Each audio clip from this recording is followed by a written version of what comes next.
Seja bem-vindo ao podcast Pedaços de Humanidade. Meu nome é Ângela Natel e aqui eu vou compartilhar um pouco daquilo que eu reflito, penso, escrevo e trago na minha pele, na minha alma, na minha história e na minha vida. Você é convidado a compartilhar, a ouvir e ouvir de novo essas mensagens que eu gravo com muito carinho para vocês. Bom dia, galera! Estamos em mais uma live, uma entrevista aqui maravilhosa nessa manhã de sábado com a Ângela Natel. E nós vamos falar sobre a Asherá, que é apontada aí como a esposa de Yahvé. Que história é essa, né? Então fala aí pra gente já, Ângela. Bom dia, Juliana. Obrigada pelo convite, obrigada por me receber com tanto carinho no seu canal. Admiro muito o seu trabalho e toda a importância dele nas redes, né? Parabéns mesmo pelo seu trabalho. E, né, a Xerá, maravilhosa, é uma deusa muito mais antiga do que imaginam, né? Se o povo colocar no Google lá, vai direto para a Wikipédia, já vai ter uma informação basiquinha lá. A grande questão é saber interpretar aquelas informações, né? Porque quando a gente fala de ciência, não é só ter os dados, você tem que saber interpretá-los e saber o que eles significam nos seus contextos, né? Então, a deusa Xerá, ela é evidenciada já na antiguidade. Primeira menção dela, ela não tem nada a ver com Canaã. Primeira menção de Axerá é em escritos babilônicos da primeira dinastia, 1800 a 1500, antes da Era Comum. Você já tem inscrições falando sobre a Axerá, o Axerta, o Axerto, o Axertum, né, que é o mesmo nome. Lembrando que nas línguas antigas não se evidenciavam as vogais na escrita, né? Então, por isso, há muita variedade de vogais quando você encontra as palavras ou no hebraico ou no aramaico, né? Nas línguas semitas, até mesmo em línguas utilizadas nesses povos da antiguidade, né? Em geral. Então, você encontra a primeira menção dela, ela era a senhora da planície nessa região da Babilônia, né? Ela vai adotando outros epítetos na medida em que ela vai fazendo uma viagem pelo mapa, porque ela era a deusa principal dos amorreus, e os amorreus eram nômades, e acabaram indo para a costa do Mediterrâneo, chegando em Ugarite e se espalhando por toda Canaã, ou região do Levante, né, como é conhecido. Então, olha que dados aí maravilhosos, né? Essa live promete, hein, galera? Quem está chegando aí agora, já deixa um like, se inscreva no canal, se você não tiver inscrito, compartilha com um amigo, porque é uma manhã de sábado de muito conhecimento que nós vamos ter aí, né? A Ângela, ela é formada em teologia, também em letras em inglês, e está fazendo seu doutorado nessa área e tem um canal aqui também no YouTube. Então, estou deixando na descrição. Se você não conhece o trabalho da Ângela, se você não conhece essa pesquisadora maravilhosa, aproveita para se inscrever no canal dela também, acompanhá-la na rede social, no Instagram. E lembrando aí também, né, se você não está chegando aqui agora, esse é um canal de divulgação científica. Então, é ciência o papo aqui, né? Ah, não tem mimimi aqui, não, mas, poxa, nada contra, né? Se você tem sua experiência de fé, tenha, viva verdadeiramente, mas aqui é história, aqui é ciência, né? Então, esse é um quadro para a gente poder estar conhecendo pesquisas de pesquisadores em língua portuguesa, porque tem muita ciência em português maravilhosa aí, tá bom? Então, vocês podem, então, estar ajudando, lembrando, deixando o like, se inscrevendo. Quem quiser ajudar ainda mais a ciência, pode se tornar membro do canal, né? São 3 categorias, só escolher a sua. Inclusive, a Ângela também é uma apoiadora aqui do canal, ela também é membro do canal, também. Isso é maravilhoso, que, né? E é legal porque a Ângela faz parte de um movimento que está começando a aparecer. A mulherada tem aumentado aqui no canal. Isso, para mim, é muito significativo em ver que mulheres também querem pensar esses temas, querem debater esses temas, né? Então, sejam todos bem-vindos. E a Ângela já começou a falar aí algumas questões, né, de Axerá ser uma divindade que está transitando por todo esse chamado, né, antigo aí, Próximo Oriente, né? Então, era uma pergunta já inicial que ela meio que respondeu, mas eu vou pedir ela para aprofundar. Ângela, então, a gente teve aqui, acho que papo de um mês atrás, o nosso querido Oswaldo Ribeiro, que ele comenta que Yahvé é uma divindade estrangeira. Isso a gente também pode estar falando para Xerá, né? Como é que a Xerá entra aí nesse panteão, né, desse antigo Israel, ou desse panteão, né, cananeu? Conta um pouco para a gente. Isso, essa questão é ótima. Eu sigo o Oswaldo lá também, na tenda do Necromante, e a gente já trocou algumas ideias por e-mail, inclusive. Lembro dessa live, né, que foi muito boa aqui no seu canal. E a questão de Javé e Axerá, ambos realmente são estrangeiros para a região do Levante, para o antigo Sudoeste Asiático, né?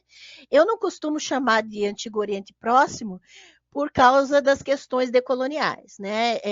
As pesquisas a gente chama de Oriente, há controvérsias, né? A designação Oriente pelo Eduardo Said, eu sigo essa linha de pesquisa, inclusive para a gente mudar o nosso olhar sobre as pesquisas. Inclusive, a minha tese de doutorado é sobre uma nova metodologia ao olhar para os dados das religiões do antigo Sudoeste Asiático. E uma metodologia que não leva em consideração os olhares monoteístas, porque os pesquisadores, em geral, eles são monoteístas e olham para as religiões politeístas, e esse monoteísmo influencia no olhar e na interpretação dos dados. E é preciso começar a perceber até que ponto tem influenciado as pesquisas na atualidade. Quando a gente olha Javé, por exemplo, as evidências tanto bíblicas, textuais, quanto extra-bíblicas, indicam que Javé veio da região de Edom, a atual Jordânia. Então, já temos esses dados bem divulgados, né, por Thomas Homer no livro dele da Origem de Javé. Você tem o Israel Finkelstein na Bíblia Desenterrada, e inclusive os textos bíblicos, né, há uma ampla gama disso, e eu ensino isso em alguns cursos que leciono, né? Dando todos os textos bíblicos que mostram, né, a geografia de Javé e coisas assim. Muito bem, a questão é que Javé chegou no antigo Sudoeste Asiático antes de Javé. Bem antes, ela chegou por Ugarit, né? E numa época, a Era do Bronze, em que Ugarit é a atual região da Síria, né? Ugarit era basicamente a grande potência da Era do Bronze, porque foi o primeiro povo a utilizar o bronze nas armaduras de seus soldados, né? Então, Ugarit é uma região costeira, próximo da Fenícia, eram povos marítimos, com grande comércio marítimo, e quando a Xerá chega através dos amorreus, né, em Ugarit, né, nos povos nômades, por causa de rotas comerciais da Mesopotâmia com esse comércio marítimo, que era preciso passar por Ugarit, pela Fenícia, ela se estabelece e acaba fazendo parte do panteão principal de Ugarit, como deusa, mãe dos deuses. Ela tinha 70 filhos, os 70 deuses do panteão ugarítico, eram os filhos de Axerá, esposa do deus El, e mãe de Baal. Quem conhece a Bíblia já sabe que esse nome ele é familiar, né? E assim, quando Javé ele vem da região de Edom, da região de Moab, inclusive eu tenho uma, uma réplica de um achado arqueológico. Esse aqui foi encontrado próximo da região de Moab e é um trono duplo. Esse trono duplo Isso que eu ia pedir, Angela, aproximar mais um pouquinho só, para o pessoal ver. Veja que esse trono ele representa um santuário para um casal divino.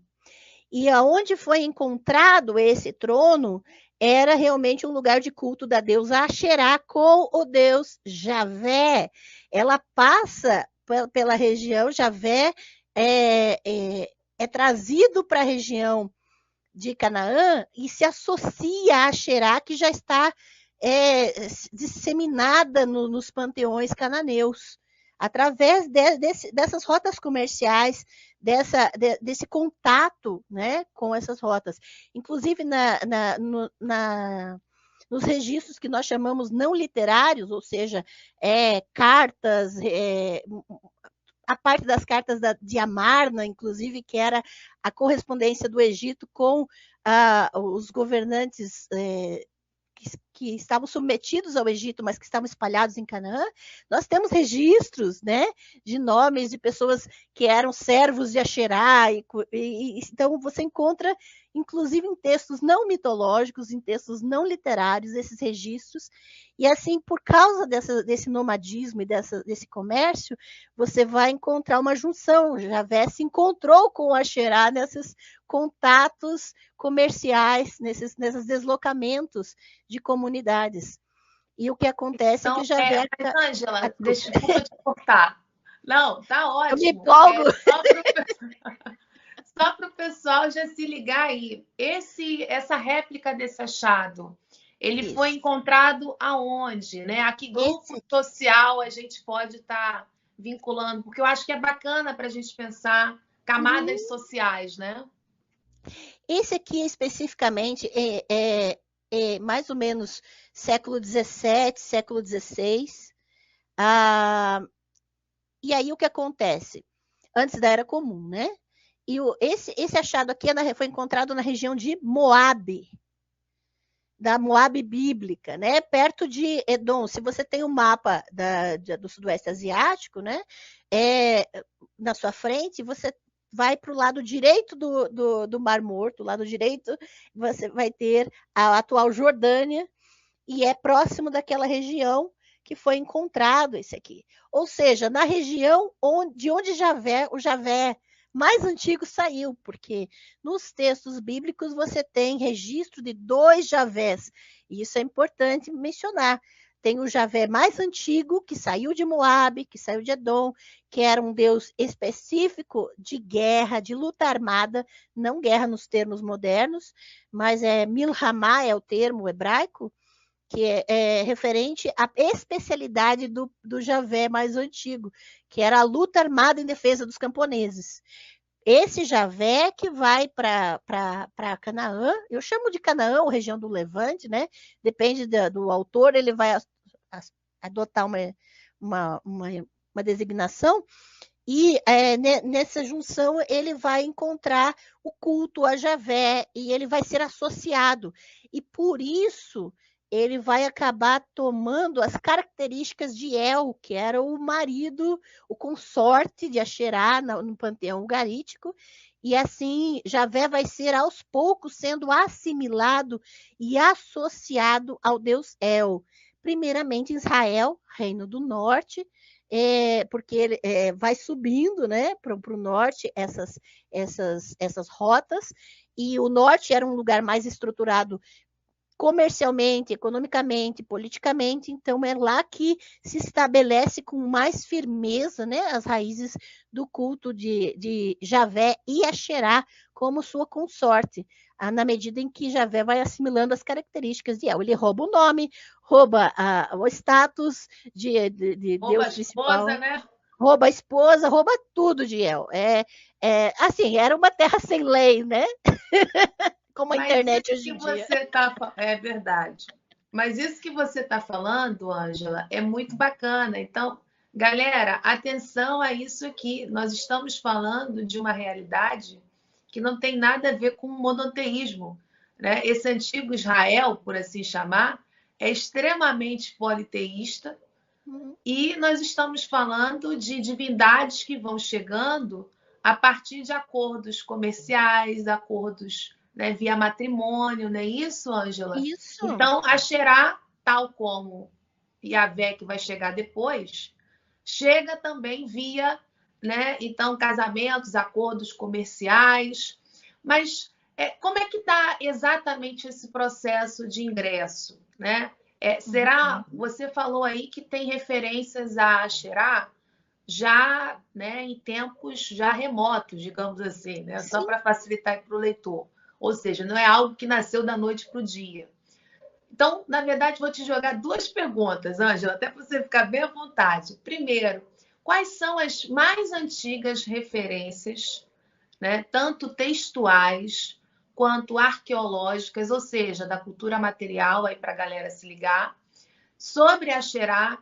E essa Xerá aí, quando entra nesse chamado Antigo Israel, ela entra como uma única, né, divindade, há cultos estabelecidos sobre ela, né? Ou melhor, mais de um, né? A gente pode falar em Axerás, no plural. Como é que está essa discussão aí, né? Traz isso daí para gente. E lembrando, galera, vai ter um momento de perguntas. A Ângela está aqui ansiosa, né, para responder vocês. Então, bora mandar pergunta aí, bora deixar like, né, que daqui a pouco ela vai estar respondendo as questões de você. Mas vai lá, Ângela. Muito bem. Você viu que eu já me empolgo e vou embora, né? Se você não me cortar, já é. É importante mencionar também que, para vocês verem o quanto o culto a Xerá se tornou proeminente em todo o Sudoeste Asiático, há menções de templos a Xerá na região de Tiro, de Sidom, na Fenícia. Inclusive, em Tiro, ela era conhecida como deusa de Tiro, e ela foi chamada de Elat, né? Veja, Elat é uma forma já feminina de El, né? Que já vai ter essa relação com a divindade El. E há já também achados arqueológicos na região da Fenícia.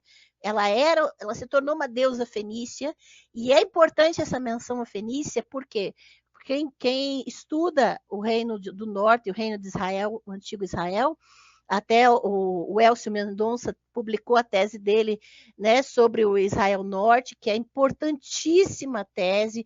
O Israel Finkelstein tem um material também sobre o Reino Esquecido, que é um livro sobre o Israel Norte, e você vai ver toda a estruturação de Israel sobre uma dinastia dos Omridas, de Omri, o filho, o rei Acabe, né? Aquela história da famosa Jezabel, que é a mulher mais demonizada da Bíblia, né?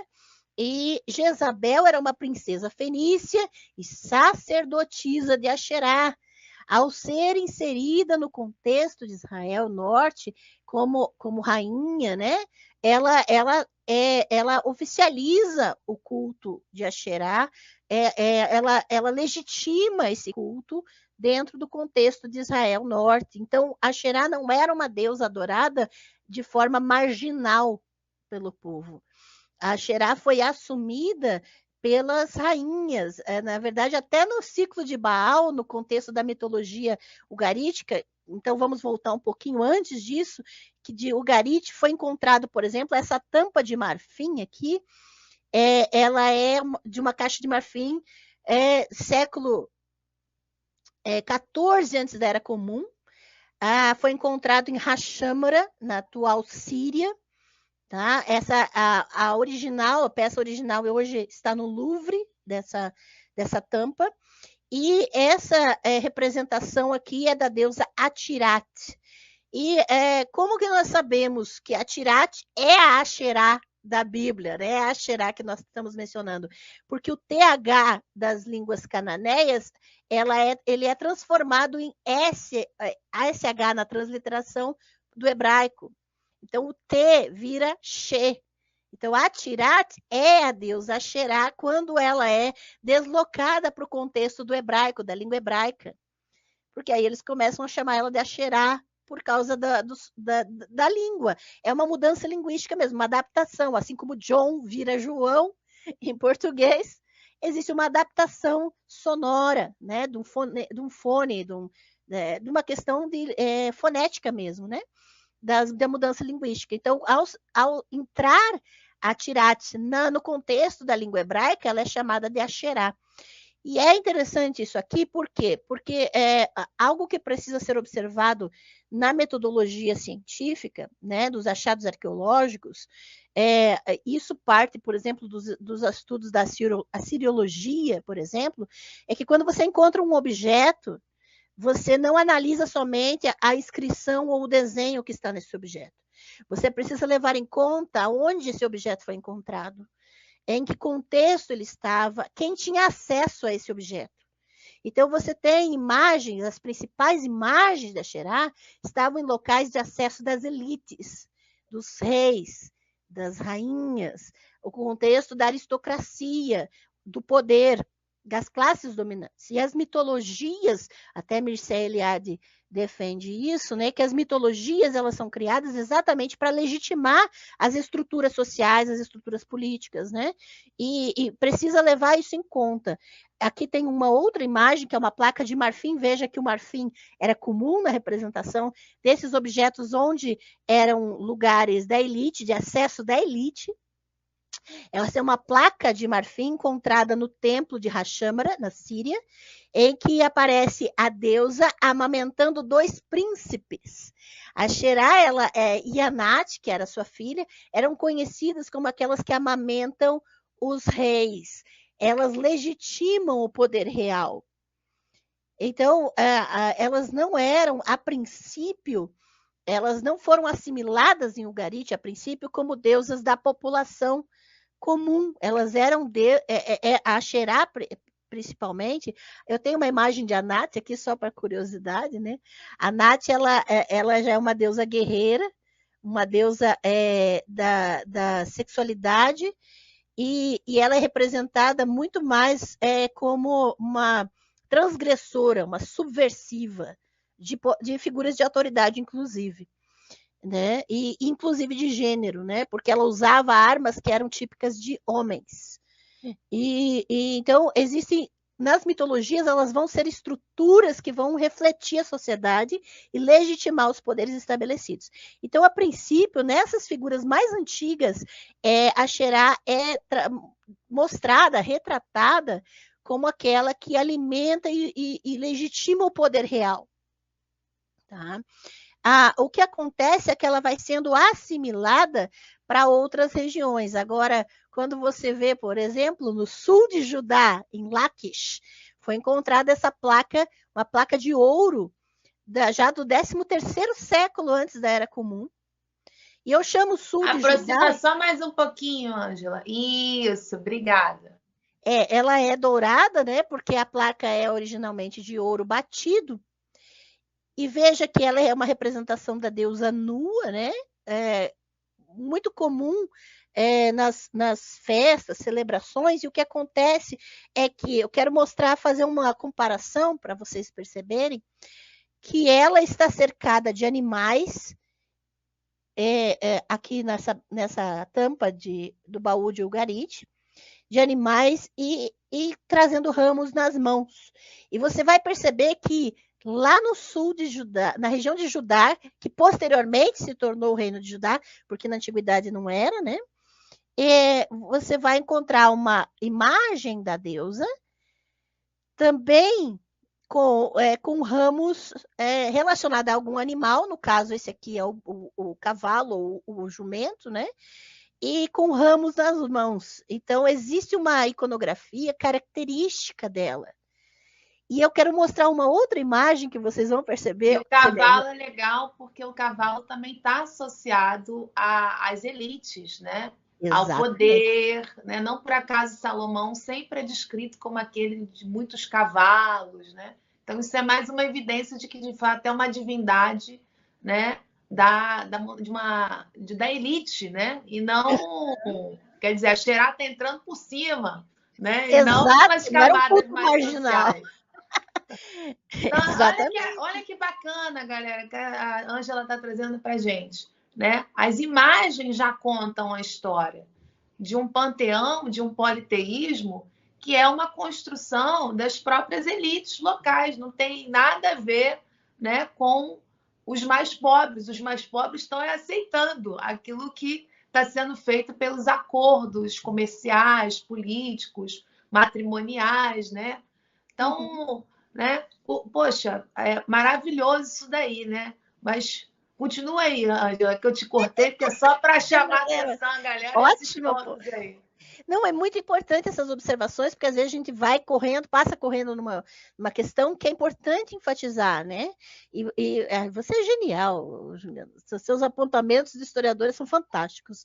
Agora, essas observações que eu faço, por exemplo, com relação à análise contextual dos objetos, você vai encontrar em pesquisadoras, historiadoras como John Scott, Pato Matisse, são pesquisadores que estão já revolucionando a metodologia de análise contextual desses objetos, para não olharem somente o que está representado na tábua, mas onde foi encontrada essa tábua, quem tinha acesso a ela, né?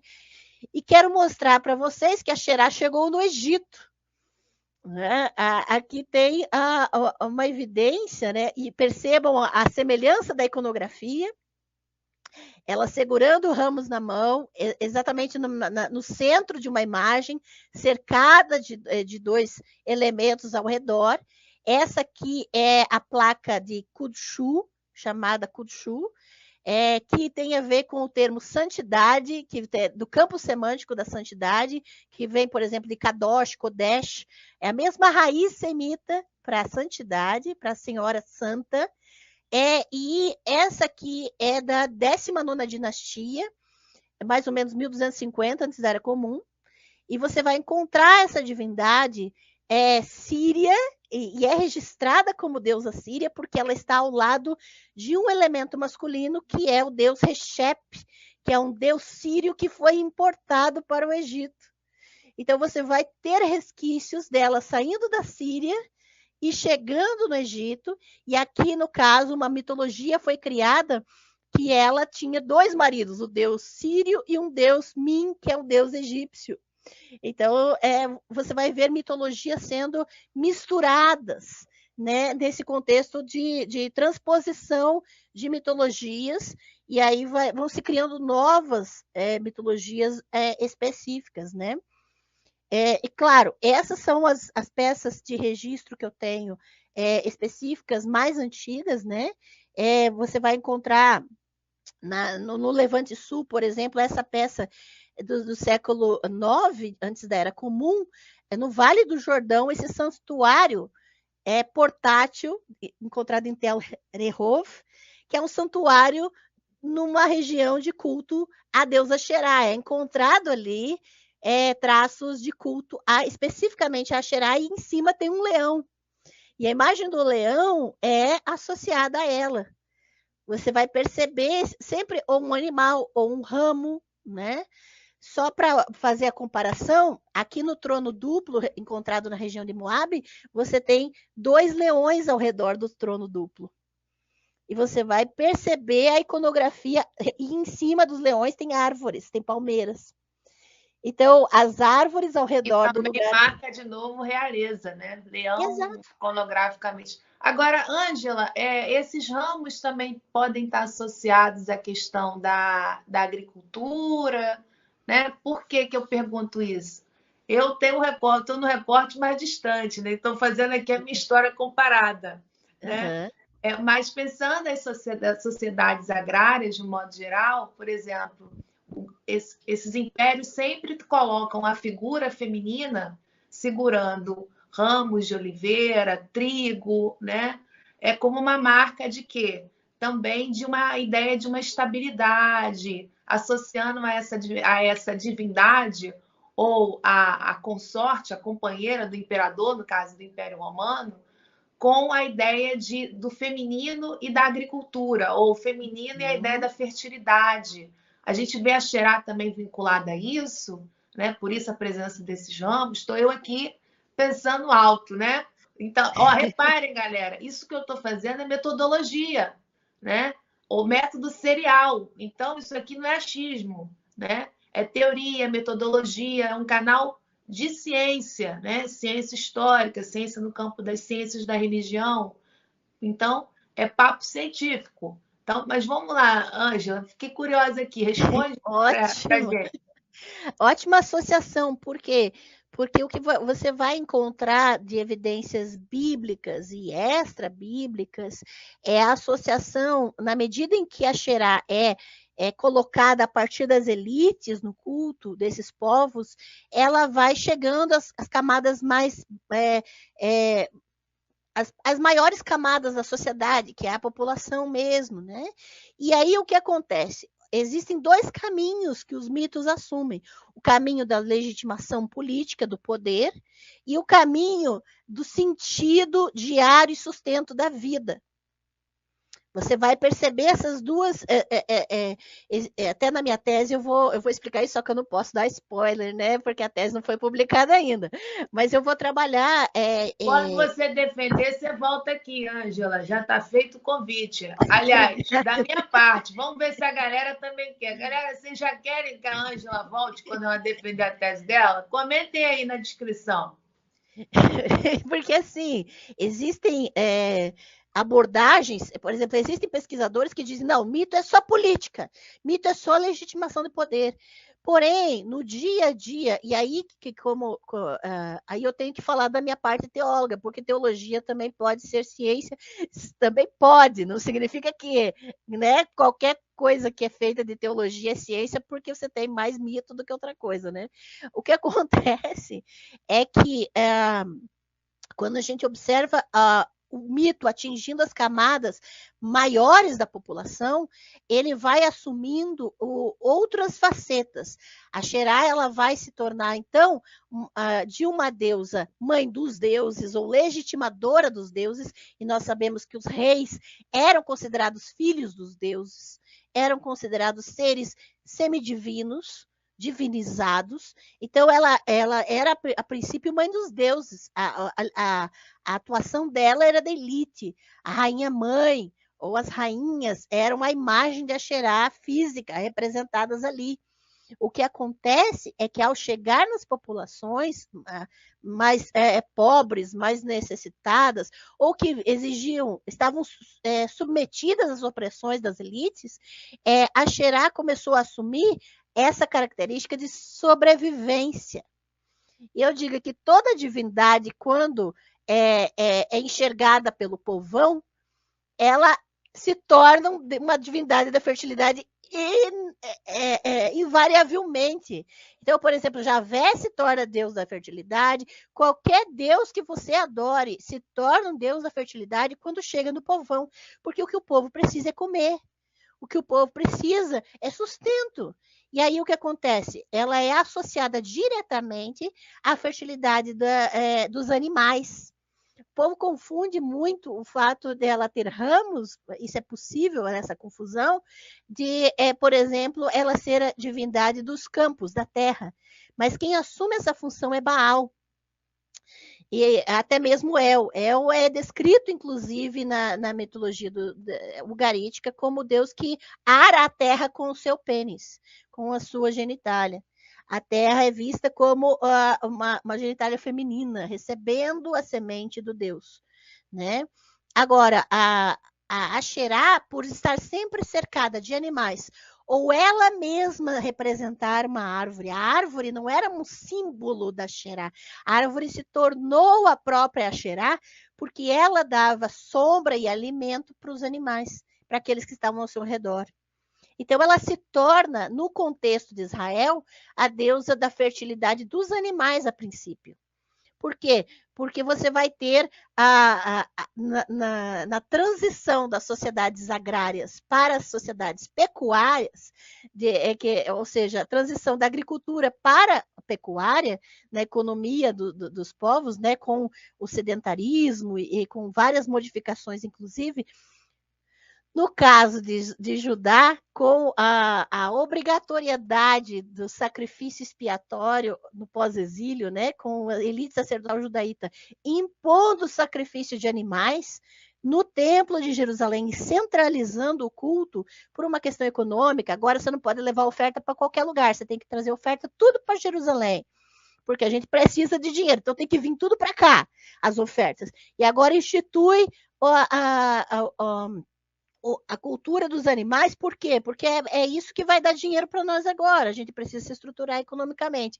E aí os agricultores são vilanizados, as narrativas de Caim, a oferta de Caim ser vilanizada em detrimento da oferta de Abel, é uma narrativa da elite sacerdotal pós-exílica exatamente para isso, para você vilanizar os agricultores e valorizar os animais e as ofertas de sacrifício de animais para a elite sacerdotal. Com essa mudança, a Xerá, então, ela vai saindo do campo da sobrevivência do povo, né, para se tornar, inclusive, a deusa da fertilidade dos animais, e vai haver essa modificação toda. Claro que com essa existem textos bíblicos, por exemplo, agora eu quero só fazer um parênteses, tá? Em que Deuteronômio de 12 a 26 tem trechos mais antigos, que estão ali, tradições mais antigas, que, por exemplo, proíbem imagens apenas de ouro e prata, não proíbem imagens de barro, não proíbem imagens de cerâmica, né, de outros materiais, como essas aqui. Essa aqui é uma representação, esse tipo de imagem de Asherá foi encontrada aos milhares na região de Judá. Tá? Em casas, em qualquer lugar, esse aqui era mais comum. E veja que ela não tem pernas exatamente porque a representação dela era como uma árvore. Tá? Então, ela era como... E aí você tem nas suas Bíblias, o nome de Asherá no texto hebraico é traduzido por poste-ídolo. Aí, em vez deles chamarem pelo nome, como está no hebraico, está lá, bonitinho, Asherá no hebraico. Ele vai traduzir como poste-ídolo, já trazendo um juízo de valor sobre a imagem, sobre aquele culto que está acontecendo. Não é nada científico isso, né? Você chamar de ídolo. O ídolo é sempre o objeto sagrado do outro, né? E aí é isso que os tradutores fazem, né?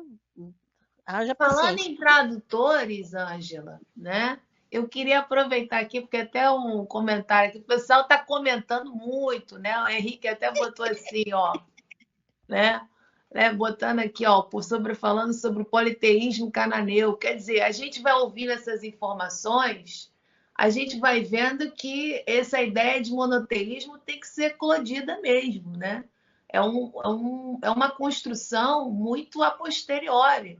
Esse antigo Israel está cheio de divindade, né? Está cheio aí de, enfim, de deuses para tudo, para a agricultura, para os animais, né? Então a gente tem Deus para tudo, para resolver todos os seus problemas, cada um Deus para uma coisa. Mas eu queria aproveitar esse momento porque você comenta aí da questão do papel dos tradutores. Porque se a minha memória não falha, a gente tem pelo menos aí umas 40, né? Um pouco mais de 40 referências a Asherá na Bíblia hebraica. Só que quando você chega no texto traduzido em português, bonitinho, você não vê ela aparecendo, né? Essas referências todas somem. Então, como é que a gente identifica essas referências? Como é que foi traduzido isso? Em que contextos, né? Enfim, a Asherá é mencionada? Que caminhos você pode sugerir hoje para o camarada que é um leitor de língua portuguesa, que não necessariamente está aqui no Brasil? Como que ele consegue identificar quais são as nomenclaturas, quais são os caminhos que ele pode percorrer para identificar esses nomes da Asherá? E, de novo, fazer uma segunda pergunta, né? Vou emendar para você ficar bem à vontade. Por que, né, ou melhor, em que contextos a Asherá é mencionada? E o que teria levado, né, a essa exclusão, a esse apagamento dessa deusa aí que, já está ficando claro que é super importante, né? É importante tanto para umas pobres quando ela chega, como essa imagem aí que você trouxe, que está nas casas dos mais pobres, das camadas sociais mais elevadas, que está nas viagens, porque se ela transita, você tem um receptáculo que você pode levar, né? Então ela está circulando, ela não está estática, né? Então Exato. conta isso um pouco para gente, né?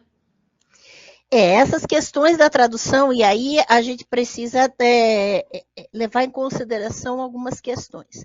Só para concluir aquilo que eu estava falando anteriormente, porque muitas pessoas, mas como assim? Existem evidências de que Javé e Asherá foram cultuados juntos, ou eram realmente o canal divino, dentro de Israel e Judá, porque esse exemplo aqui é uma evidência fora de Judá, fora, é da região de Moab, né? E você tem sim, isso aí você encontra até na Wikipédia, que é o achado de Kuntlet Ajrud, que é na região perto do Sinai, sul de Judá, que são pedaços de um vaso. Eu tenho réplicas aqui mostrando basicamente esses pedaços que mostram, olha só, ela como árvore, aí aqui ela já está sendo representada como árvore, e aí eu já vou responder você, porque a transformação dela nos textos, nos registros do contexto de Judá em árvore, já é uma forma de apagamento. Da deusa nua, ela se tornou apenas uma árvore. Então, ela vai sendo transformada para ter menos proeminência nos registros oficiais, né? E aqui, esse outro pedaço do mesmo vaso tem uma inscrição em cima, que é uma bênção, que diz, eu te abençoei por Javé e sua Asherá. Então, esse aqui é um pedaço, né, de vaso, século 8 antes da Era Comum, tá? Na região do sul de Judá. E existe também essa outra placa de Kirbet Elcom, que essa é uma inscrição retirada de um pilar numa caverna funerária e na cidade que é chamada Maquedá na Bíblia, sudoeste também de Judá, de 700 antes da Era Comum. E aqui também tem essa bênção por Javé e por sua Asherá. Inclusive tem essa mão aqui, que posteriormente ela vai ser transformada, né, dentro da mitologia do judaísmo, os primeiros, uma mãozinha de bênção, que hoje é encontrada em qualquer lojinha de bijuteria. A grande questão aqui é que os registros bíblicos, as 40, você falou corretamente, são 40 vezes em que o nome da deusa Asherá ocorre na Bíblia hebraica. Então, se você tem uma Bíblia em casa, eu preciso lhe dizer, você não tem uma Bíblia em casa, você tem uma tradução, né? Porque a Bíblia mesmo, o Antigo Testamento é a Bíblia hebraica. O texto é hebraico, ainda tem um agravante, ele foi escrito sem vogais. E aí, o que acontece é que esse texto ele já foi finalizado com na mão da elite sacerdotal. E quando a gente trabalha com historiografia, a gente não pode interpretar um texto sem saber quem escreveu esse texto, em que contexto escreveu esse texto. E a gente precisa entender que as tradições mais antigas elas foram editadas e foram ressignificadas por uma elite sacerdotal que condenava esse culto a Asherá. Lembra que eu falei que o intuito era centralizar o culto num lugar e toda mudança teológica, é importante como teóloga falar isso, que toda mudança teológica ela é fundamentada sobre questões político-econômicas. Não existe na história uma grande mudança teológica sem questões político-econômicas dando o gatilho, dando o start ali, porque os mitos eles não mudam sem razão. Eles não são a mitologia e todas as crenças, os valores, eles não são modificados sem interesses. principalmente de estruturas de poder. A Juliana trabalha com os primeiros cristianismos ali, tá entupido de questões desse tipo, né? No meu curso de Bíblia Hebraica eu vou explicar exatamente como. No meu curso de Bíblia Hebraica, que eu trabalho a formação e o conteúdo do Antigo Testamento, como ele foi formado, eu mostro isso, de como esses trechos foram manipulados e editados primeiro na própria língua hebraica, antes de ser traduzido. Eles foram editados exatamente para demonizar, para desmoralizar e vilanizar esse culto com um único objetivo, centralização do poder. Todo monoteísmo, no caso do Antigo Testamento, era só uma monolatria, né? Eles continuavam crendo na existência de outras divindades, mas eles queriam centralizar o culto a uma só por questões político-econômicas, por questão de fortalecer a identidade de um único grupo. E aí, isso vai ocasionar que eles vão escolher uma divindade da guerra, que já era originalmente uma divindade da guerra, vão escolher uma divindade que tem proeminência, e eles vão criar dessa divindade características de uma divindade sobre todas as outras. Então, uma outra mitologia criada sobre Javé, um outro Javé criado, o Javé da elite, o Javé dos sacerdotes, que não admite culto a outra divindade, porque você vai ter trechos, como, por exemplo, Deuteronômio 32:8, lá, que vai dizer que Elion, o Deus dos céus, distribuiu as terras aos seus filhos e deu a região de Jacó, de Israel, lá para Javé. Ou seja, Javé, lá em Deuteronômio, é chamado de filho de Elion. Então, Javé não tinha problema com outros deuses, o Javé original. O Javé que tinha problema com outros deuses é o Javé da boca dos sacerdotes, criado pela elite sacerdotal pós-exílica, que começou, de repente, a ter ciúme, a ter problemas de segurança, a ter problemas, né? Agora eu sou insegura, agora eu não posso ter competição, agora eu não consigo mais. Sendo que, por exemplo, em 2 Reis 23, você vai ter uma narrativa que os sacerdotes vão começar a querer... Ele instaura um relacionamento abusivo. Ótimo. Lá em 2 Reis 23, você vai ter um relato que a elite sacerdotal pós-exílica quer que você acredite que isso é bem anterior, que teve uma reforma religiosa com Josias, coisa que você não tem como evidenciar historicamente, porque você vai continuar encontrando as imagens, vai continuar encontrando os santuários Axerá, bem depois dessa dita reforma. E aí, mas lá no texto de 2 Reis 23, você vai ter a evidência bíblica de que havia uma Axerá no templo, uma imagem de Axerá no Santo dos Santos, você vai ter evidência de que havia outras imagens de outros seres celestiais, deuses astrais no templo, e coisas que você vai ver, por exemplo, em Ezequiel 8, coisas que você vai evidenciar em Zacarias, que vai mostrar que havia divindades lá no Santo dos Santos. Thomas Homer, inclusive, numa palestra, alguns anos atrás, ele acabou mostrando indícios de que a imagem de Axerá estava, inclusive, se existia uma arca da aliança, Axerá estava dentro dela. Então, veja que as pesquisas elas já estão trazendo à tona questões que a gente deixa passar batido. E essas informações você não encontra na Wikipédia. Você vai ter que ler cientista para aprender. Você vai ter que ler pesquisador para aprender. Ou fazer meus cursos, ou fazer os cursos de gente que pesquisa. Porque não adianta você ficar pesquisando por... eu tô aprendendo, estudando isso pela internet, por videozinho. É ótimo uma live como essa, mas você precisa ter a honestidade intelectual de valorizar pesquisas com fundamentação, com dados, não somente aquilo que pode estar equivocado. No Wikipedia você pode ter coisas certas e coisas equivocadas. Então você precisa tomar muito cuidado e tem que analisar fontes também, né? Então quando acontece essa mudança, porque é um intuito político, de poder político na mão dos sacerdotes, é claro que os cultos a outras divindades vão ser demonizados, vão ser desmoralizados.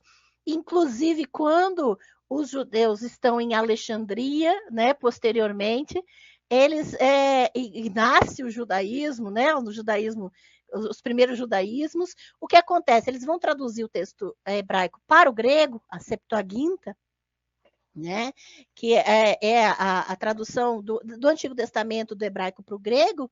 O que vai acontecer? Eles já vão traduzir a palavra kedeshá,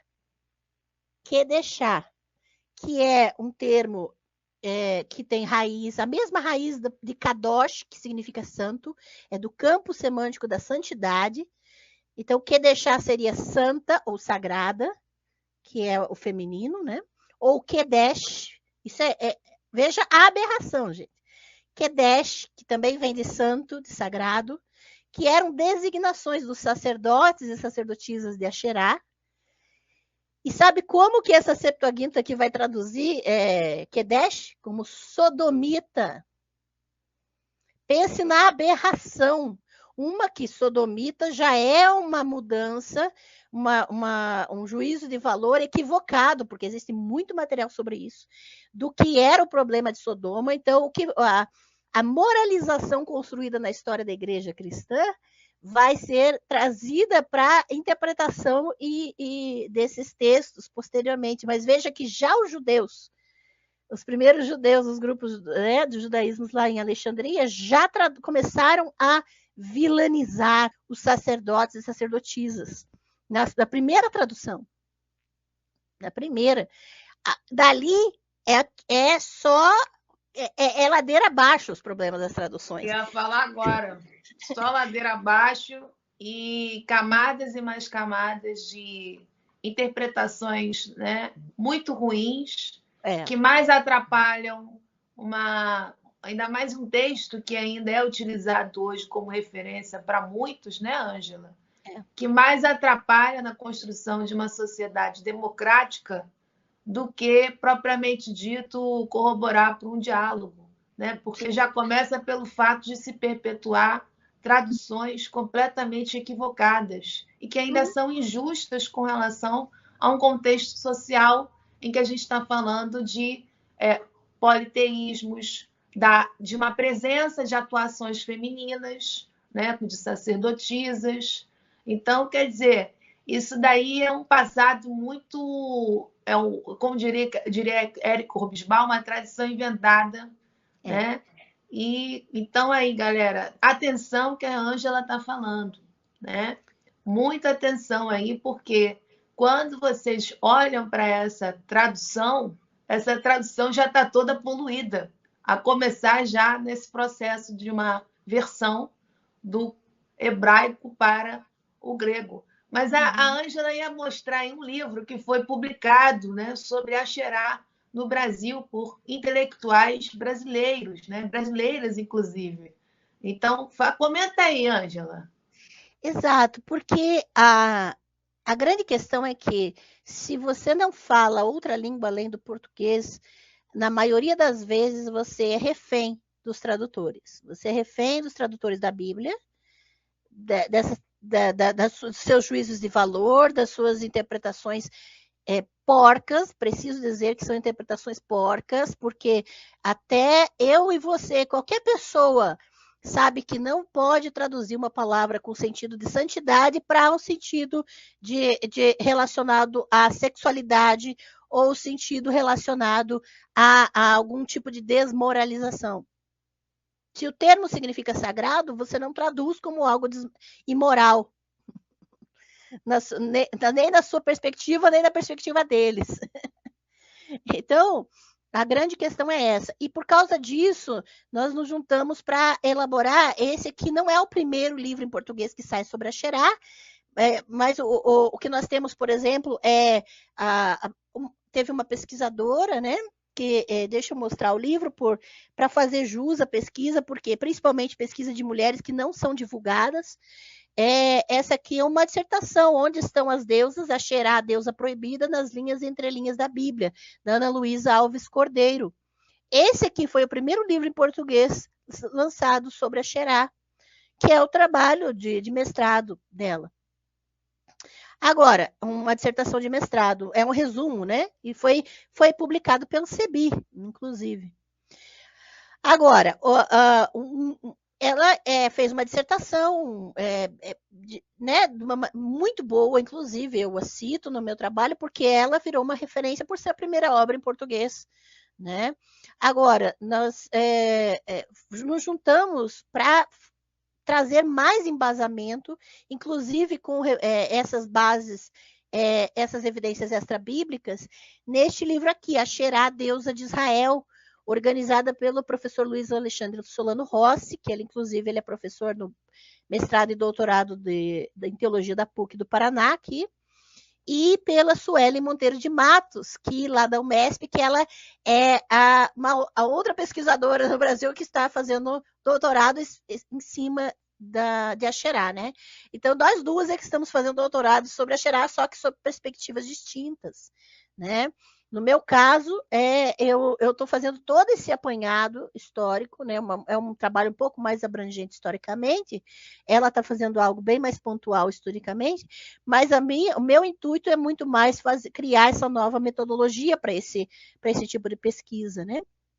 E aí, nesse livro aqui, tem capítulos de inúmeros pesquisadores, e num dos capítulos que eu escrevi junto com uma colega e com o meu orientador, como as traduções bíblicas sequestraram a deusa Xerá e desmoralizaram suas sacerdotisas e seus sacerdotes. Esse é o nosso capítulo.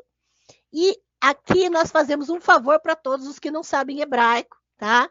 Porque o que acontece? Esse aqui é o único capítulo que trabalha os textos bíblicos, todas as ocorrências do nome Asherá na Bíblia hebraica e todas as ocorrências de Kedeshá, essa mulher sagrada, e como elas são traduzidas nas principais traduções em português. Inclusive na tradução na Septuaginta, na Vulgata, a gente acrescenta, né? Então, aqui nesse capítulo, nós vamos falar todas as ocorrências de Asherá, a palavra hebraica, nós fazemos a análise gramatical, mostramos o sentido da palavra e damos todas as 40 referências, você vai encontrar aqui, do termo, que ela é citada desde Êxodo, né? E depois dessas 40 referências, nós vamos dar o quadro com as principais traduções e como ela é traduzida. Só para você saber, olha só, traduz como bosque, poste ídolo. Imagine, bosque, lindo, né? Cadê o nome dela? Era o nome dela no texto hebraico. Poste de madeira, poste sagrado, árvore. E essas são as traduções principais em português, independente de credo cristão, porque existem traduções protestantes, evangélicas e traduções católicas, e todas elas têm problemas. Todas. Não tem uma tradução que se salve, gente. Preciso afirmar isso. Agora, Ângela, te cortar rapidinho, porque eu preciso fazer essa provocação.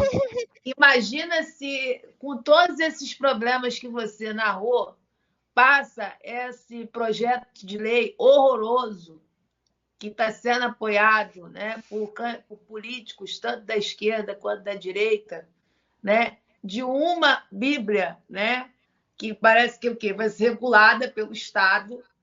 E essa Bíblia, né, como é que vai ficar essa tradução? Se as traduções, já na versão, né, do hebraico para o grego já é problemática, né? E aí a gente tem traduções todas em língua portuguesa, né, no âmbito confessional, problemáticas.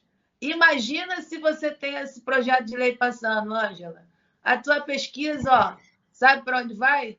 O ralo, entendeu? A sua, a minha e de tantos outros pesquisadores brasileiros que têm um compromisso de fazer isso daí, ó, alertar sobre os problemas de uma tradução, que não adianta você chegar, conhecer o hebraico é importante, conhecer o grego é importante, mas também é importante você conhecer o quê? O contexto histórico, conhecer a arqueologia, fazer esse diálogo, né? Aí tem essas boçalidades que o nosso governo propõe, entende? Quer dizer, é uma ideia completamente esquizofrênica, maluca. Então, por isso que eu estou falando, quis fazer esse corte, Ângela, desculpa. Se você quiser até comentar, fica à vontade. Mas é para lembrar, olha a beleza do trabalho da Ângela, e esse projeto de lei enlouquecido, né, quer propor um negócio que barra o quê? Barra a ciência. Em outras palavras, é um projeto de lei anti-ciência, anti-divulgação científica, porque esses camaradas estão querendo nos censurar com uma loucura dessa, né? Enfim, desculpa aí, Ângela, Não, mas tem coisas que ótima tem lembrança. coisa que não dá para a gente ficar calado, sabe? E eu tenho a impressão que as pessoas não têm, não refletem muito sobre isso, porque tem muita gente, ciência, ciência, né? E pode questionar a ciência. Agora, não percebem que ao apoiar esse tipo de projeto, elas estão dando carta livre, né? Estão dando liberdade completa para que elas sejam controladas por um único grupo.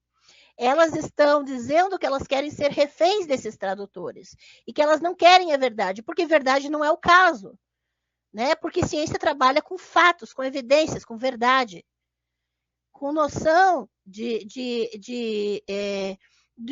que realmente pode ser dito a respeito de determinado campo.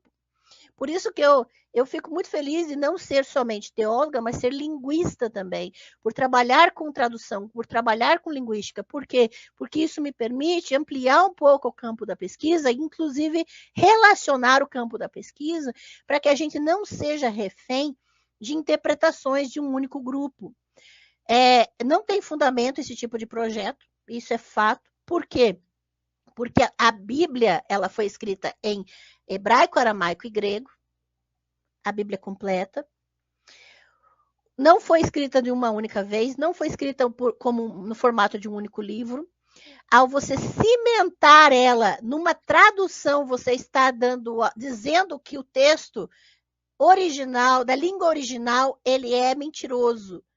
Então, o que você vê, gente, a Bíblia do texto original não é em português, é grego, hebraico e aramaico. Então, se você quer Bíblia na língua original, Bíblia original, primeiro que não existe texto original nenhum, só tem cópia de cópia. A gente precisa levar em consideração que não é em português que essa Bíblia tem que ser cimentada.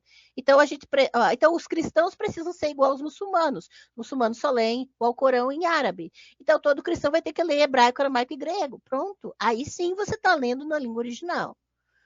E ainda assim será um problema, né, Ângela? Porque, como você lembrou, são cópias. Então, quer dizer, cada cópia tem. É só pegar o texto, por exemplo, em grego, a chamada Bíblia, né, o Novo Testamento em grego. Tem variante textual para cada palavra, não é nem para cada verso, é para cada palavra do texto. Então, quer dizer, se você quiser ler, sei lá, Marcos 1, meu irmão, tu vai ter que consultar todas as cópias ali, porque para cada palavra aí é uma. Né? Então, olha a loucura dessa. É uma bestialidade, a verdade é essa. Né? É um projeto de lei que desrespeita não só nós, cientistas, mas também desrespeita o eleitor, o cidadão, né? Que, primeiro, tem o direito ou não de ter uma percepção religiosa, e, segundo, que não merece ser enganado, porque o camarada vai estar sendo enganado. Entende? Completamente. Porque tradução também é um processo de silenciamento. Isso é importante, exato. É importante a gente mencionar isso. Então, assim, desculpa, Ângela, ter feito essa Não precisa se desculpar, não, tá ótimo. Mas eu acho que o papel da divulgação científica também é esse. É a gente alertar, né, as pessoas, de um modo geral, que não estão no universo da academia, mas que também são convidados a construir conosco, né, que há projetos de lei que precisam ser tomados cuidados quando você pega. Você sempre precisa perguntar quem é o autor, né? Para quem o público é direcionado. São perguntas básicas que a gente faz o tempo todo. Então, a quem é direcionado esse projeto de lei? A quem é interessante que esse projeto se torne uma lei, galera? Então, atenção aí. Né? Então, enfim, vamos seguir em frente, né? Exato. Então, Ângela, uma última perguntinha aí. A galera aqui tá animadíssima, tem várias perguntas, mas fala aí um pouco para a gente finalizar esse primeiro bloco. Como que, então, a Xerá vai perder essa identidade, inclusive estando associada a um tema muito problemático também, que é a ideia da prostituição. Não é isso, Ângela? Então, como é que é esse processo aí, né? Como é que isso vai entrando? Como é que são esses novos olhares aí de Axerá? Exato. E eu considero essa uma parte fundamental, porque que leva em consideração que os olhares dos pesquisadores sobre essa temática, em geral, são olhares monoteístas e olhares masculinos. Precisamos levar em consideração isso. Eu tenho minhas ressalvas contra a pós-modernidade, como todos os muitos pesquisadores que eu conheço, né? Mas uma coisa nós precisamos levar em consideração. Mais uma aqui presente. Mas uma coisa nós precisamos levar em consideração, que são as pesquisas decoloniais. E as pesquisas decoloniais, elas nos ajudam, a metodologia decolonial hoje em dia nos ajuda a olhar que lentes os pesquisadores usam para analisar os dados. E isso é algo extremamente recente. Então, por exemplo, isso que nós mencionamos da Kedeshá e do Kedesh, que são a sacerdotisa e o sacerdote de Axerá, sendo esses termos que no seu sentido, a semântica dessas palavras está no campo da santidade, que é do mesmo campo da palavra kadosh, santo, que muitas igrejas usam essa palavra nas suas musiquinhas nas igrejas aí, kadosh, que dizem que isso é santo. Então o Kedeshá é santa, é sagrada. Então o Kedesh é santo, sagrado. Então, você tem que ser coerente naquilo que diz, né, da verdade. E a grande questão é que esses termos, eles começaram, esses termos e as práticas religiosas desses povos da antiguidade começaram a ser analisados, e eu preciso dizer a fonte, né, a problemática, qual a fonte da problemática? É Heródoto. Heródoto é a fonte da problemática, porque todos os pesquisadores hoje, e autores e estudiosos, que falam de uma prostituição sagrada, falam dessas práticas de sacerdotisas e sacerdotes como prostituição cultural. Na sua Bíblia você vai ver prostituta cultural. Essas expressões todas, elas têm fundamento em Heródoto. Começa lá nele. Ele, a partir de uma propaganda grega primitiva, porque era esse o intuito, né? Ele começa a vilanizar os cultos de outros povos. Ele começa a descrever os cultos mesopotâmicos, os cultos babilônicos, os outros cultos, como cerimônias de prostituição, cerimônias regadas a orgias sexuais. E ele faz isso até mesmo quando a situação é um serviço. Os textos apenas descrevem que as pessoas eram funcionárias do templo. Aí o que ele traduz? Como prostituta cultural. Mas o termo é funcionária do templo. E você não tem como evidenciar que havia nem prática sexual nessa função. E aí ele vai confundir aquilo que nós chamamos de hierogamia, né? O mito do casamento sagrado da divindade com o seu povo, da divindade com a elite, né, para legitimar o poder. Ele confunde isso como se isso fosse a prática de todos os funcionários dos templos das suas divindades. E a partir de Heródoto, todos os historiadores e pesquisadores, até grandes professores aí que a gente vê no YouTube, grandes pesquisadores, continuam chamando de prostituta cultural, continuam chamando de deusa da fertilidade. E isso, para mim, é uma aberração. Por quê? Porque ritos de fertilidade existem em todas as religiões. Quando você ora para o seu Deus pedindo para ter um filho, você está fazendo um rito da fertilidade. Quando você ora para a sua horta dar fruta, você está fazendo um rito da fertilidade. Todas as religiões têm ritos da fertilidade. Mas isso não transforma a sua divindade numa divindade da fertilidade. Percebe?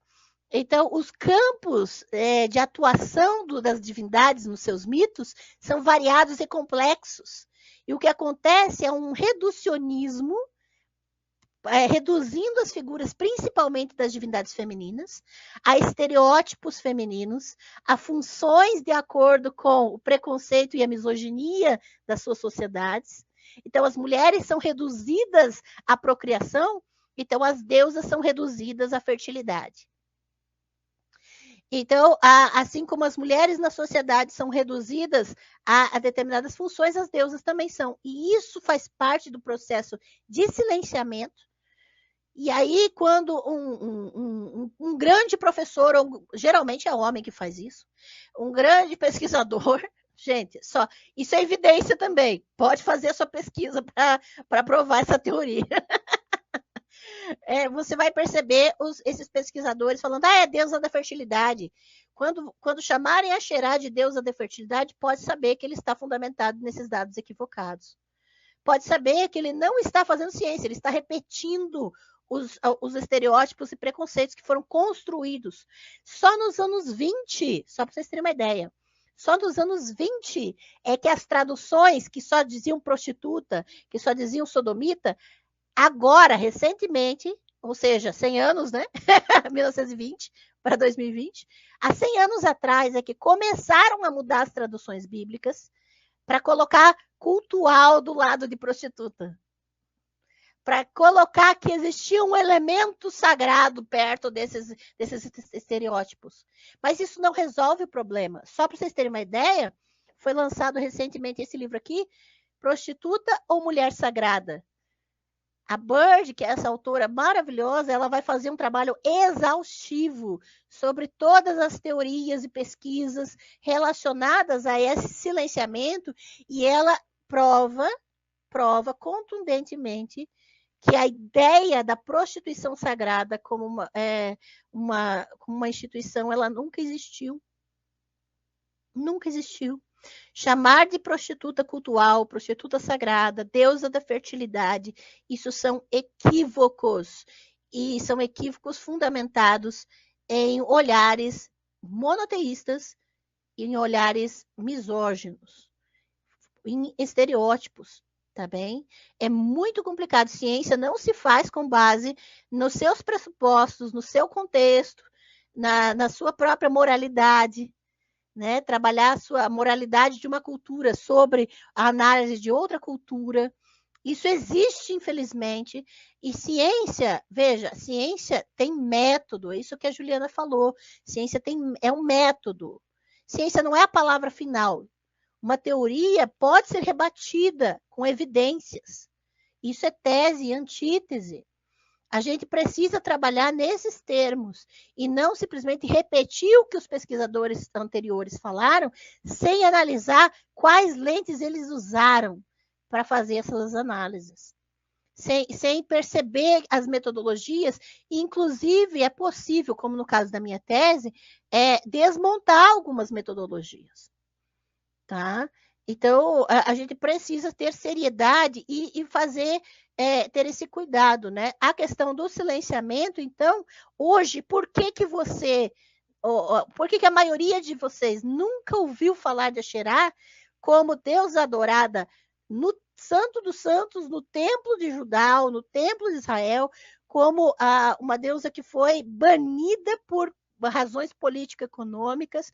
Por que a maioria de vocês nunca ouviu e nunca teve aula sobre isso, né? Principalmente aula sobre isso. Eu comecei a ouvir falar sobre Axerá no mestrado. Antes disso, eu nunca tinha ouvido falar. Pense que aberração. Por quê?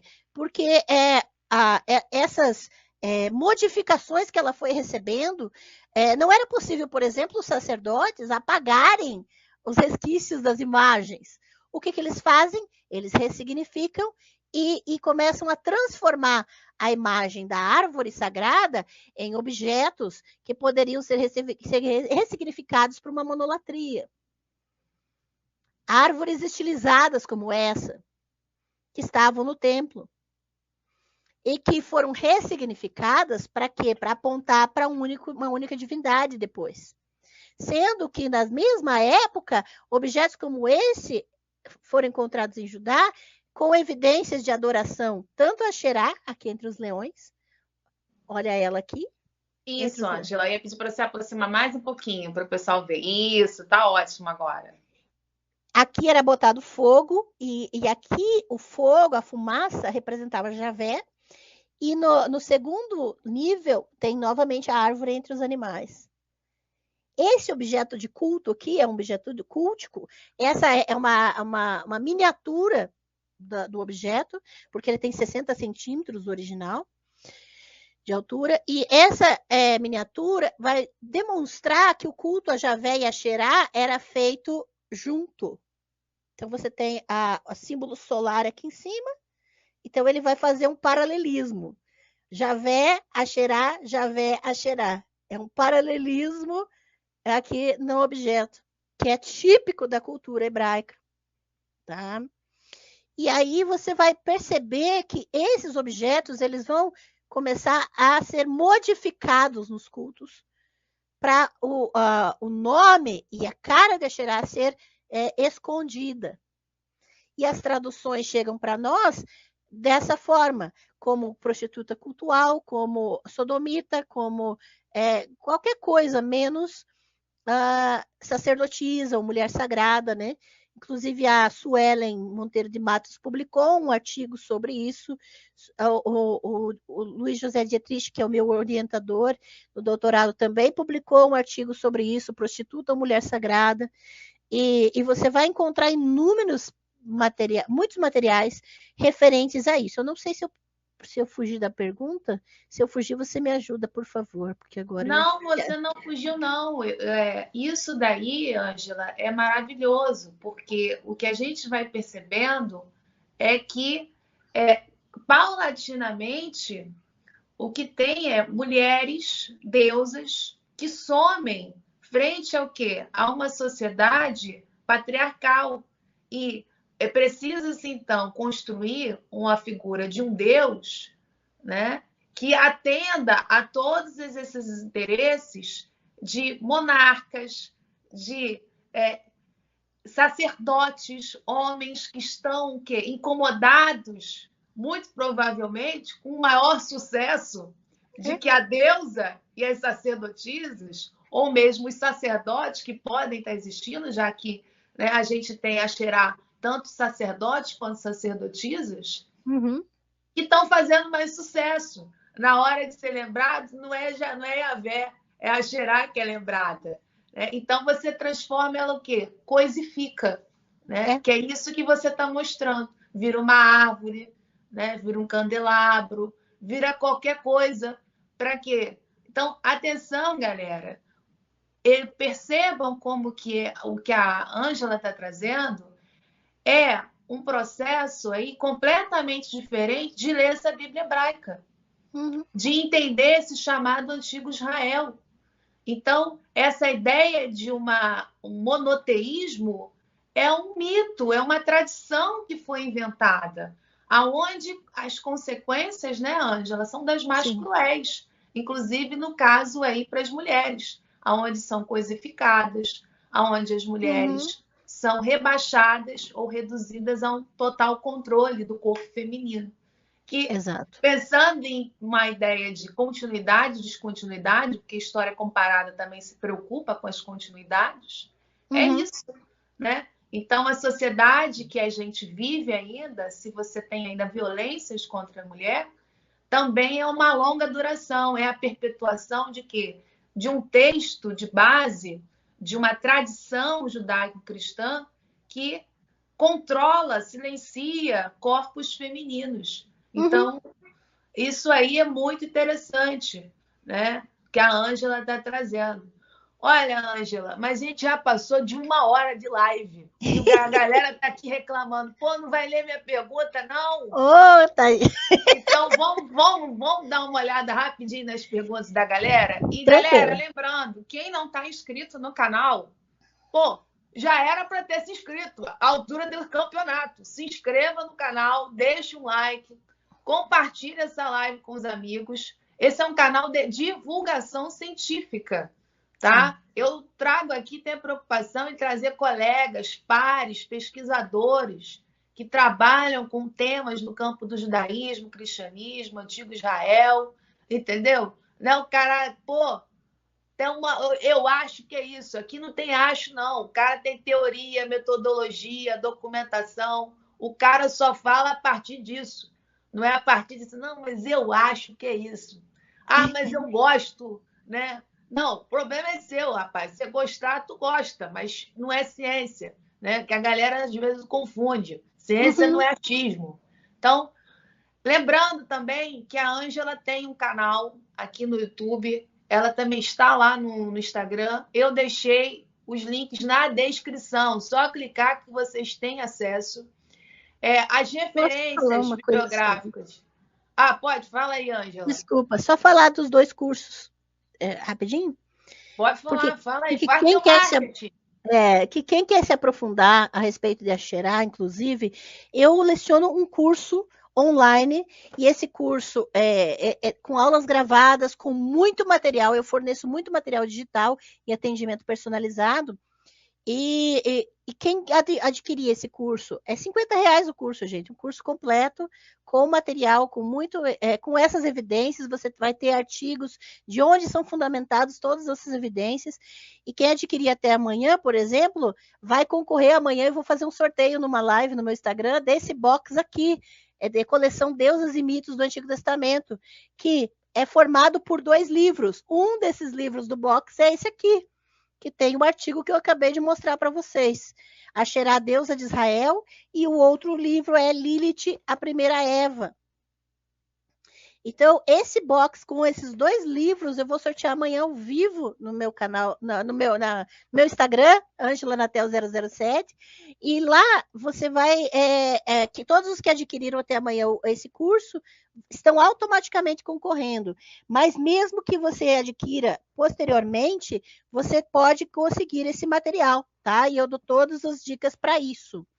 E agora em junho eu vou começar um curso online, já está à venda os ingressos, o Panteão Ugarítico, Mitologia Cananeia, Deuses e Deusas da Bíblia. E aí nós vamos passear e ver todas essas divindades e o mundo politeísta da Bíblia, tá? E esse curso vão ser 3 domingos, você não precisa estar presencialmente na aula ao vivo, você vai ter acesso a todas as gravações, todos os materiais e atendimento personalizado. E todos os cursos que eu ofereço, eu forneço certificação, tá, gente? Então você pode também já bater algumas horinhas no seu curso lá de graduação, né? Que muita gente precisa de ajuda nesse sentido. Mas são cursos voltados para pesquisa científica. Você pode encontrar esses cursos em todas as minhas redes, tá bem? São muito bem-vindos. Então, até a Ângela, me passa depois o link que eu deixo aqui na descrição do canal, para a galera ficar fácil também. A Ângela foi citando alguns livros, eu vou pedir a ela depois para poder também me deixar o link, né, a referência completa para poder deixar para a galera achar, né, porque aqui o espaço é para isso, né, divulgação científica e não enrolation, porque tem muita gente aí que faz enrolation e fica dizendo que é ciência, não é. Mas vamos às perguntas, Ângela. Vamos lá. Ó, a primeira aqui é do Alexandre Campanha, que também é membro aqui no canal. Professora, bom dia. Qual o idioma usado na época da deusa Axerá? Né? Acho que ele acabou confundindo aqui um pouco a escrita. O hebraico seria utilizado? Olá, bom dia, Alexandre. Sim, o hebraico é uma das línguas, porém é importante lembrar que você tem o acadiano, né, o sumério, são outras línguas que eram utilizadas na antiguidade e que também envolvem os mitos babilônicos, tá? Os mitos, dependendo da região onde ela estava, a língua ugarítica, né, como eu falei, por isso que o nome Axerá lá em Ugarit era Atirat, porque estava na língua da região, tá? Então, dependendo do país, aí ela assume um outro sotaque para pronunciar o nome. Mas realmente Axerá é uma palavra hebraica, seria o feminino de Asher no hebraico. Vamos para a próxima. Aqui o Alexandre também, ó. Esse leão, acho que ele está se referindo às culturas materiais, né? Esse leão me lembrou o leão da tribo de Judá. Tem relação? Quando a Xerá é assumida em Judá, lembrando que o reino de Judá Sul, ele só ganha proeminência, ele só se estabelece após a destruição de Israel Norte, né? Isso de acordo com a arqueologia e com as evidências historiográficas, né, que nós temos. Então, quando chega no contexto de Judá e a Xerá é assimilada para o contexto de Judá, é possível sim que haja essa assimilação. Não há evidências diretas a essa correlação, mas é possível ser um indício.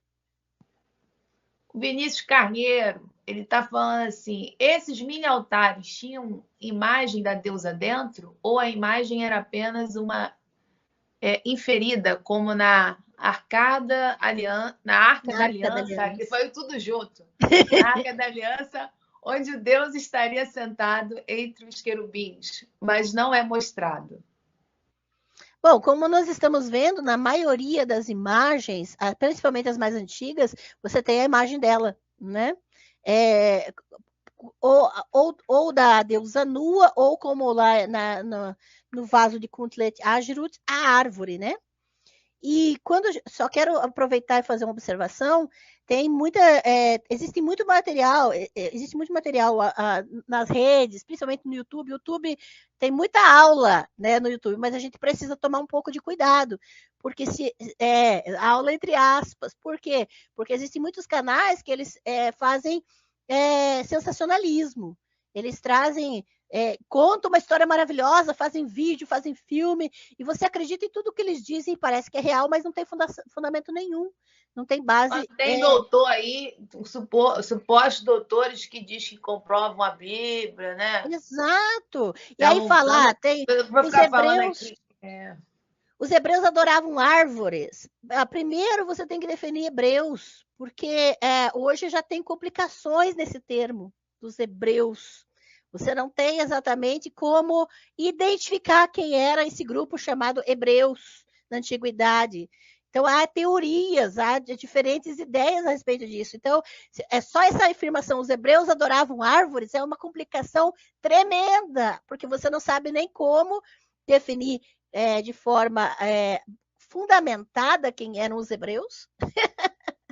E a questão das árvores, é preciso tomar cuidado, porque em determinados momentos ela era a própria representação da deusa, e em determinados momentos ela era um santuário, porque os santuários da deusa eram ao ar livre, eram nos lugares altos, então uma árvore era considerada também um santuário. Tá? Então, você tem que cuidar em que contexto, e tem que analisar contexto a contexto, não fazer essas generalizações que não são científicas, não usam método científico, tá? Perfeito. Ó, mais uma perguntinha aqui, essa é do Márcio Neco. Professora, assim como existiam divindades elitizadas, existiam também divindades populares dos camponeses, como uma forma até mesmo de resistência religiosa e política? Ótima questão, Márcio. Por quê? Porque a Xerá, a própria Xerá, se por um lado ela era uma deusa que legitimava o poder das rainhas e da elite, né, até mesmo dos reis, como filhos das divindades, você vai ter, como tinha dois Javés, o Javé da elite sacerdotal e o Javé do povo, que são javés completamente diferentes, que defendem coisas diferentes. Você vai ter divindades, sim, que estão mais relacionadas ao povo, e a própria Xerá do culto popular. Essa Xerá foi demonizada muito antes da Xerá da elite, tá? Por causa dos interesses, com certeza. Baal era o deus da chuva, era o deus da agricultura, e você vai encontrar os deuses solares, principalmente relacionados à agricultura. Então, existiam inúmeros. Se você quiser conhecer todos os deuses da Bíblia, vai ter que fazer o meu curso do Panteão Ugarítico, viu, gente? Porque tem bastante. A resistência a resistência sempre existiu. E vamos observar que existe uma grande diferença entre os cristianismos de elite e os cristianismos populares. Isso existe até hoje, né? A própria figura de Maria, que está muito mais próxima do povo, nas suas inúmeras representações já contextualizadas para as realidades e necessidades populares, do que o culto oficial. do que aquilo que está no cânone, né? A gente precisa perceber isso, que resistência sempre existiu. Não, perfeito. Essa lembrança de Maria é ótima, mas vamos deixar para uma outra conversa. Vai estar na minha tese. Peraí, vamos para a próxima aqui, do Fábio. O Fábio é o nosso xerife, membro aqui do canal. O cara manda no canal, ele manda e desmanda. Ele está perguntando o seguinte: Jeremias 44:17 é uma referência a Xerá, rainha dos céus? Existe até esse livro aqui, a Rainha do Céu, né? Que fala da nova interpretação da deusa na arte do Antigo Oriente Próximo. E há, sim, teorias de que a menção à Rainha do Céu em Jeremias seja uma menção à própria deusa Xerá. Principalmente por causa de algumas características que são dadas às mulheres que estão ali tecendo tendas para Xerá, que são citadas ali em Jeremias 44, por causa de algumas dimensões a Xerá relacionadas aos fusos de tecer, ao equipamento usado para tecelagem das mulheres na antiguidade, e que existem evidências disso lá em Ugarit, inclusive. Então, também vou citar isso na minha tese, viu? Então, é realmente uma possibilidade, não é algo fechado ainda. A galera já respondeu que te quer de volta, Ângela. Defende Nossa, essa tese logo aí, porque você vem de novo pro canal, hein? é só babado, gente. Eu garanto que a minha tese é só babado. Olha, o professor Rafael Lima, ele falou o seguinte: o apagamento acontece pela elite sacerdotal do século V, antes da Era Comum em diante? Começa por ali. Não, existem pesquisadores, né? Mais comum de ver, por exemplo, no meio acadêmico, principalmente na área da teologia, né? Que Ezequias e Josias fizeram reformas religiosas, né? Incríveis, que começaram a apagar as coisas.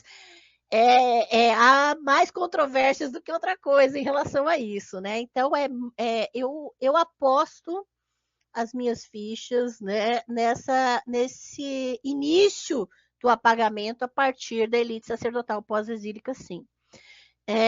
Por causa das evidências arqueológicas, das evidências historiográficas extra-bíblicas, principalmente, de que não houve uma reforma antes do pós-exílio, antes desse intuito de poder político da elite sacerdotal. Começou ali, tá? Ele não é que acontece ali, ele começou ali e perpetua até os nossos dias, enquanto o povo não quiser saber o que está escrito no texto na língua original mesmo.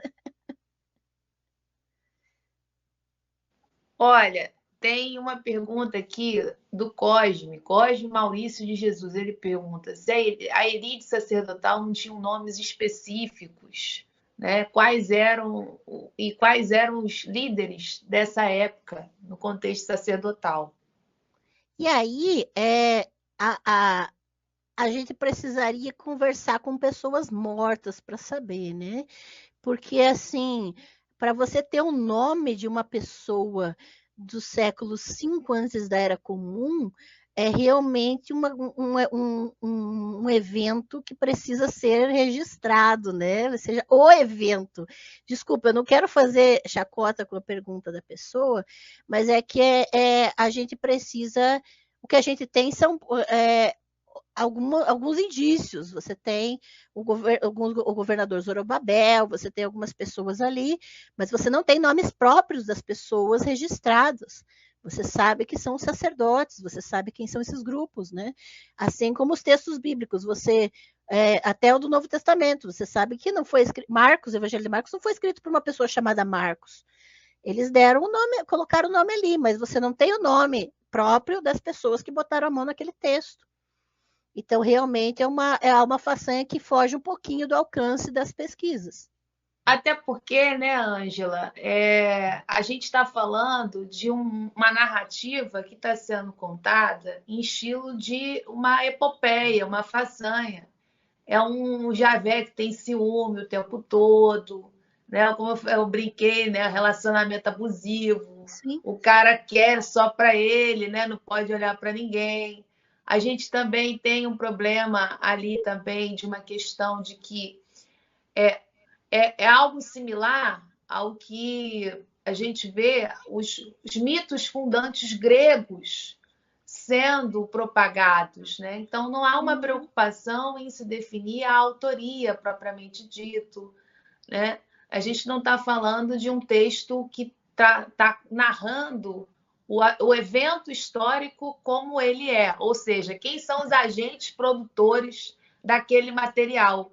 Mas a gente consegue, a partir de quê? Como a Ângela lembrou, e é o que a gente fala o tempo todo aqui nesse canal: teoria, metodologia, documentação. Então você não pode saber o nome do sacerdote que teve a brilhante ideia, mas você consegue rastrear a mão do autor, a intencionalidade do autor, ao público que é direcionado, né, Ângela? Então, Exato. O ciência é isso, grupo, né? gente, é documentação. Se você não tem a informação do documento, não adianta. Que nem outro dia perguntaram, fiz uma live aqui, relâmpago, Ângela. Uma das perguntas era se Mateus foi escrito, sei lá, por Pedro, sei lá, não lembro mais quem era. Cara, qualquer teoria sobre isso não é teoria, é Uhum. achismo, é invenção, Exato. porque não tem um nome, então não tem como dizer de quem é, né? E essa é a grande questão, a diferença da ciência para qualquer mito, para qualquer construção inventada. Porque a ciência não prefere dizer qualquer coisa a dizer a verdade. Não, a ciência só diz aquilo que tem evidência, que tem indício. Agora, quem cria mitos e quem cria construções inventadas prefere dizer qualquer coisa, mesmo que não seja verdade, só para dizer um nome. Então, ciência não faz isso. Se não tem um nome, não tem um nome. Não vai mentir para você que tem um nome. Assim como eu falei dos hebreus. Então, você fala os hebreus. E você não sabe a que povo essa designação se refere. Então, é melhor você não dizer nada. É melhor você não fazer afirmações daquilo que você não tem evidências. Então, a ciência trabalha dessa maneira. A gente prefere não dizer nada do que dizer uma mentira. Perfeito. Ângela, tinham outras perguntas, mas afinal de contas, a live começou 11 horas da manhã, aqui no Brasil, horário de Brasília, né? A Ângela deve estar morrendo de fome, já querendo me bater, Eu tô quase entendeu? comendo Ela está aqui, ó. ali, até o Grogu está ali no fundo, com o cara amarrada. Então, olha só, vamos fazer as considerações finais. Eu primeiro queria te agradecer, Ângela, por essa live maravilhosa. Essa manhã foi muito boa, né? Eu estava querendo te trazer aqui há algum tempo. Quero que você volte. A galera também está pedindo para voltar. Agradecer ao público aí que também nos acompanhou. Sei que teve pessoas de outros países. Então, é muito bacana isso. É a ciência chegando, né, a regiões que a gente nunca poderia imaginar. Lembrar a galera que se inscreva no canal, deixe o like. Eu fico repetindo isso aqui quase como disco arranhado. Por quê, gente? Porque senão o canal não cresce. O conteúdo desse de qualidade não chega a outras pessoas. E o YouTube precisa entender que isso aqui é importante. Então, para que outras pessoas tenham acesso. Se você quiser ajudar ainda mais a ciência, você pode se inscrever como membro, se tornar membro do canal. São 3 categorias, né? Então, só escolher a sua. A Ângela, inclusive, é membro aqui também do Eu sou Três canal. Marias. Isso, eu tenho a categoria nem três, nem reis, as Três Marias e Ai Meu Jesus Histórico. Então, são brincadeiras em cima do campo, né, da literatura neotestamentária. Então, torne-se membro para que você possa apoiar o projeto e que eu possa continuar trazendo pessoas maravilhosas como a Ângela. Né? Se eu não tem público, eu não tenho como trazer gente. Fica difícil. E, por fim, galera, sigam ela também aqui na rede social. Façam curso, entendeu? Não vão ficar aí aprendendo com um picareta que diz que comprova não sei o quê, comprova Deus, comprova tudo, o cara comprova todo mundo ali, entendeu? Se diz doutor, não vou ficar aqui falando, mas estamos aqui enquanto a gente está discutindo ciência, a gente está, de fato, preocupado em falar com a parte de teoria, metodologia e documentação. Parece disco arranhado, mas não. São coisas que qualquer cientista já tem na veia, e nós queremos convidá-los também a participar desse mesmo debate, desses mesmos filtros de leituras que nós temos. Então, Ângela, já falei muito. Os microfones agora são todos para você. Fique à vontade para fazer suas considerações. E, mais uma vez, muito obrigada. Eu agradeço de coração, Juliana. Preciso repetir, seu trabalho é fundamental. Tudo que você tem colocado à mão tem sido trabalhos sérios, importantes, necessários em tempos como os nossos, em tempos de tanta misoginia, inclusive na área da pesquisa, e a gente precisa levar em consideração que o que nós fazemos não é para nós, é para deixar um legado, é para abrir portas, para que mais pessoas tenham acesso ao conhecimento. Se esse canal está aqui é porque precisa de pessoas que não têm, às vezes, acesso a uma academia, mas precisa de informações com fundamento, com base, não de canais que mais destroem do que constroem conhecimento, né? Então, muitas vezes, a intenção das pessoas é ótima, porém elas não estão percebendo que elas estão sendo enganadas através de informações equivocadas. Então, valorizem canais como o da Juliana, valorizem canais de pesquisadores que trabalham com referências, que trabalham com bases, né? Preciso também agradecer Paula Turriani, que é a artista que faz essas réplicas para mim. Você pode segui-la nas redes, e ela faz as réplicas idênticas aos achados arqueológicos encontrados. Eu mando as fotos, eu mando as imagens. Esse colar que eu tô, ela me deu de presente quando eu saí da UTI ano passado. É uma miniatura dessa imagem aqui, que também é uma imagem de Axerá. Veja as árvores, né, os animais, e ela que faz todas essas réplicas e me apoia muito para que eu possa aproximar essa história, essa cultura, essa realidade dos tempos modernos, das pessoas nas redes sociais. Então, quanto mais a gente valorizar essas pessoas que põem a mão em acessibilizar conhecimento, melhor, mais acesso outras pessoas vão ter.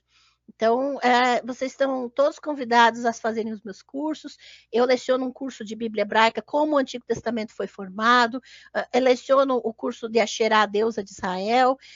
Todos esses cursos são aulas gravadas para você assistir quando quiser, com certificação, com atendimento personalizado, com muito material. Todos os meus alunos, eles não podem reclamar, eles têm material para ler para o resto da vida, porque eu forneço muito material mesmo. Quem quer se especializar para pesquisa interdisciplinar, tem material para tudo.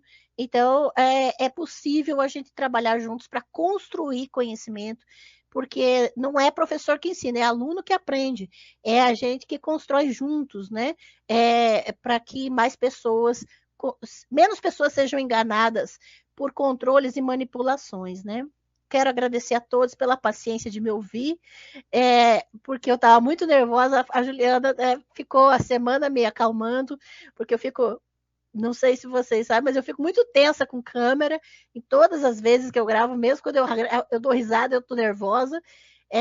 E quero agradecer também pela oportunidade de todas as divulgações que vocês fazem e por seguirem a gente nas redes.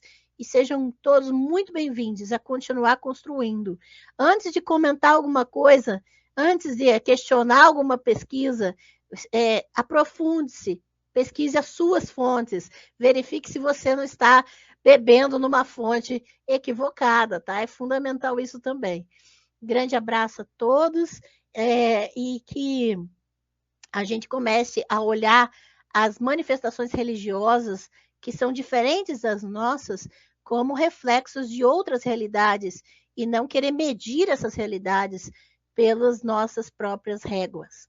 Tá bem? Obrigada. Maravilhosa essa finalização aí. Agradecer só rapidinho aí o Scania, que acabou de se tornar membro do canal. Né? Obrigada aí, mais um membro.